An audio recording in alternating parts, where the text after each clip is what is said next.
This semester, we are creating an oral history of the Ball State Honors College for the 60th year anniversary. This is something that's never been done before. We know the history of the Ball State Honors College, but it's never been orally documented and put into a timeline. And we're interviewing notable alumni and faculty and staff, and kind of just telling the story of the Ball State Honors College. We're going about the process of creating new primary sources. Our students researched the university. Well, for the first part of the semester, all we kind of focused on was learning all about Ball State history and the Honors College history, and also the history of honors education as a whole. And that was kind of to give context to the interviews that we would be conducting later on in the semester. We also had to go through the archives and the digital media repository to collect information and gain knowledge about the person we would be interviewing before we would actually conduct the interview. We've gone through what exactly an oral history is and how you conduct an oral history and learning how to do that. And then from there, we're given information about these different people that we'll be interviewing. We take that information and we compile these questions just so that we can capture their story. When I first heard that we had to do 2-hour interviews with 3 different people and write transcripts and everything for it, I was really nervous, but it's actually been really fun. I really like to hear people's stories and to talk to them about it, so the 2 hours goes really fast. And then we also got to visit Swarthmore College in Pennsylvania, and because that's the home of the first honors collegiate program in the country. And that also kind of just helped see the bigger picture of honors education. And it just made me really proud to be a Ball State student and an honors college student.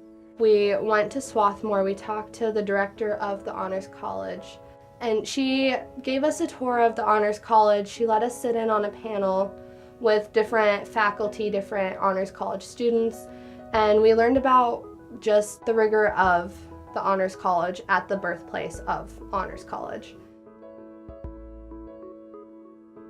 It's challenging to undertake the history of an institution, because what exactly is an institution? And what kind of residue does an institution leave in the historical record? Our project starts by asking every one of our interviewees where and when they were born. Everyone's the world's leading expert on themselves. And then to draw their life story forward so that we can understand something about the whole person. We're also interested in what happened after, because then we can get at the legacy and impact of this institution on the lives of individuals who were most closely associated with it. Each one of these interviews is like a small piece in a mosaic, and we are eliciting those pieces from memory into the historical record. You can really tell when people's eyes get bright and they really are interested in a topic. They talk about what they're passionate about, and for some people it's their career and some people it's their current life. The interviews themselves have been really interesting and really amazing to hear the stories of the people, to see how the stories have related to the documents we have seen, or maybe in some cases how they have deferred a little bit, or maybe people have had different perspectives on the Honors College at different times. What I hope the students get from this experience is to learn how to be poised, good listeners, how to hold a long conversation with somebody that is deep, because the students are listening carefully for clues, trying to figure out how to assimilate into their thematic and topical structure. They prepare a timeline on each person that they're interviewing, a personal timeline, which they then match to a timeline on the Honors College's history and one on the university's history, and then one more broadly about what's going on in the wider society. I'm someone that's really story-oriented. I love to hear about people. I love to tell stories. I love to hear stories.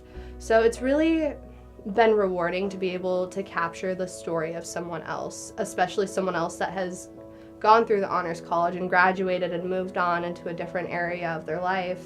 So this has been something that's allowed me to reflect back on my experience and what I've been accomplishing as an honors student and the opportunities that I've been given as an honors student.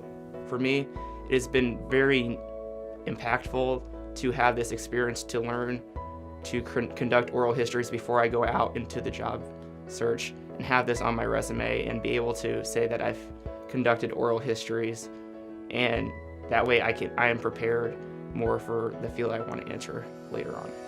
I think for my major in telecommunications, it's really important to know how to tell stories and also to hear stories that can influence your work. And so learning about how the people have graduated from where I've graduated from and have found success, I think it's really just taught me how impactful stories are and how I can tell them better.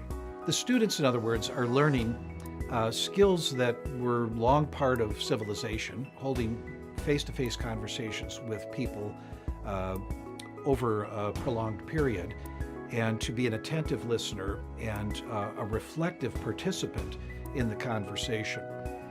They're learning that to create a new primary source on the past is a collaborative effort that involves not just themselves as the interviewer, but the interviewee, who jointly create a thing that did not exist.